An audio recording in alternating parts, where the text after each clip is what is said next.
Guntiņš, tu ēdīs dienas piedāvājumu? Laikam. Ko tu sagaidi no viņa? Ēdienu. Garšīga? Cerams. To mēs noskaidrosim. Esam Lomā, tas tā dienas piedāvājumi, ka šodien mums ir viss tas stilbiņš ar skābiņu zupu. Tāpat jau bez dienas piedāvājuma pieejam arī ēdieniņi, kas ir ēdienkartē. Tā kā arī, un te ir plaša izvēle un zupiņas otrē, tā kā uz dienas piedāvājuma garšīgā zupiņa.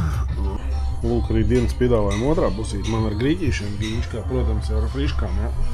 Tā kā lūk, šitāds te mums ir dienas piedāvājums Lomā. Baigi labi izstās, paēdīsim, pateiksim. Kā dienas piedāvājums? Garšīgs. Labs, jā. Man arī rīkīgi labi grīķīši paņēma. Baigi labi. Gīņš, ko tu saki par dienas piedāvājumu Lomā? Tiesa. Tieši tā. Dodamies paēduši dienas piedāvājumu. Ko var pateikt? Dienas piedāvājums par 4 eiro. Es nezinu, kur vēl var paēst par 4 eiro. Lomā taču var. Tev ir pirmais, otrais kompotiņš, maizīt. Un tu jūties baigi labi paēdis īstenībā. Ne pa daudz, ne pa maz. Tā kā droši iegriezies.